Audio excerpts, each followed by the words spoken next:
Vandaag is het dag 245, dus dat betekent dat er nog 120 dagen op de klok staan.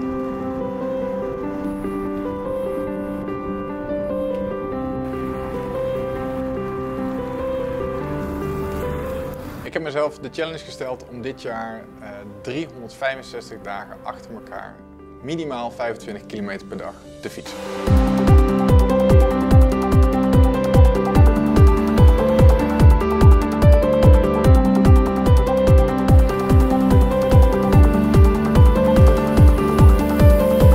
Mijn naam is Eduard Brenninkmeijer, 44 jaar en binnen AGU verantwoordelijk voor marketing en e-commerce. Waarom heb ik de challenge gesteld? Dat is een hele goede vraag. Everyday Riding betekent voor AGU dat wij voor elke fietser eigenlijk de kleding maken om elke dag te fietsen. Je hoeft Everyday Riding niet letterlijk te nemen natuurlijk. Alleen, ik heb ervoor gekozen om dat wel te doen. Vorig jaar oktober werd ik gebeld door Edwin Gulliks, oprichter van Beat Cycling. En die vertelde mij dat hij 365 dagen achter elkaar ging fietsen. Oftewel, everyday riding in de praktijk brengen. Nou ja, toen ik dat hoorde, toen dacht ik, ja, maar nu kan ik moet hier aan meedoen. Ik ga ervaren hoe het is om elke dag op de fiets te zitten. Uiteraard heb ik daar toen even wat overleg moeten plegen op het thuisfront, want 365 dagen elke dag fietsen, dat heeft nogal wat impact. Ja, soms in een werkweek is het wel passen en meten. Wat ik eigenlijk probeer te doen is dat ik zeg, nou weet je, ik plan het zoveel mogelijk vroeg in de ochtend. Dan stap ik op de fiets, waardoor eigenlijk de impact op wat ik aan het doen ben op het gezinsleven eigenlijk zo min mogelijk is. Op het moment dat het er wel is, dan moet ik ook wel eerlijk zeggen dat iedereen heel erg meedenkend is en absoluut me helpt om ervoor te zorgen dat het wel even kan. Dan is het, joh, jij lekker even fietsen. Dus nee, ik moet zeggen, daar ben ik ze ook wel heel erg dankbaar voor.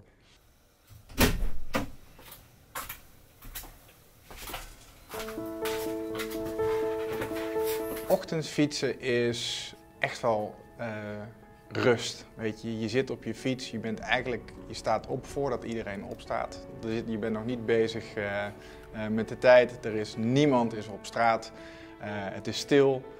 Dat zijn de momenten waarop waar het gewoon echt mooi is. Je hebt de tijd om je heen te kijken. En dat geeft, ik heb daar wel eens eerder over nagedacht. Dat is een beetje de term fietsgeluk. Klinkt misschien een beetje vreemd, maar dat is gewoon echt totale ontspanning. Ja, ik rij inderdaad wel vaker hetzelfde rondje. Ik zeg, de ronde hoep is een beetje mijn rondje. Ik krijg dan inderdaad de vraag van, is dat niet saai? Is het niet eentonig? Mijn antwoord? Nee. Want anders zou ik het niet doen. Ik merk in ieder geval dat op het moment dat ik op de fiets stap, dan klok ik uit. Weet je? En dan is voor mij is het gewoon ontspanning. En waar ik rij maakt me dan eigenlijk niet meer uit. Want ik ben gewoon 1 uur lang gewoon eigenlijk aan het rusten. Is mijn hoofd leeg, heb ik tijd en ruimte om eventueel aan andere dingen te denken. En ik kan ook weer ontzettend genieten van verschillende omstandigheden. Want elke dag is anders. Ander licht, andere inval. En voor mij werkt het. Ik fiets wel vaak alleen, maar zeker niet altijd. Ik fiets met vrienden, maar ik fiets ook met collega's. We hebben hier op het werk fietsen we sowieso maandelijks met elkaar. En de sociale component is natuurlijk ook ontzettend belangrijk.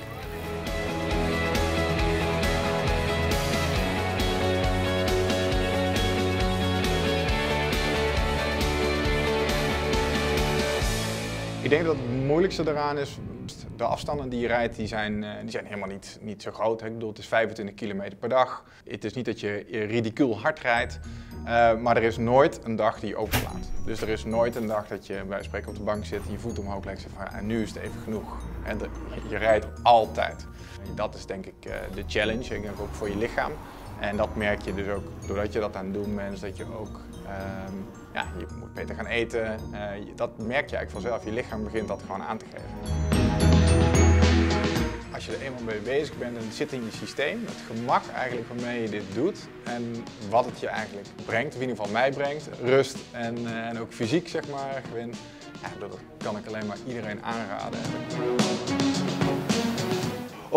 Ik denk dat ik op 1 januari 2022 rijd nog een rondje. En ik denk de dag erna nog een rondje, want dan heb ik in ieder geval meer dagen achter elkaar gefietst dan Edwin. Maar die dag daarna neem ik denk ik vrij en doe ik helemaal niks. Maar ik denk dat ik meteen daarna wel direct zoiets zou hebben van, ja, oké, en nu? Wat ga ik dan doen? Ik ga zeker niet nog 365 dagen fietsen. En dit fietsen, dat blijft. En het everyday riding, dat zal ik zeker blijven doen.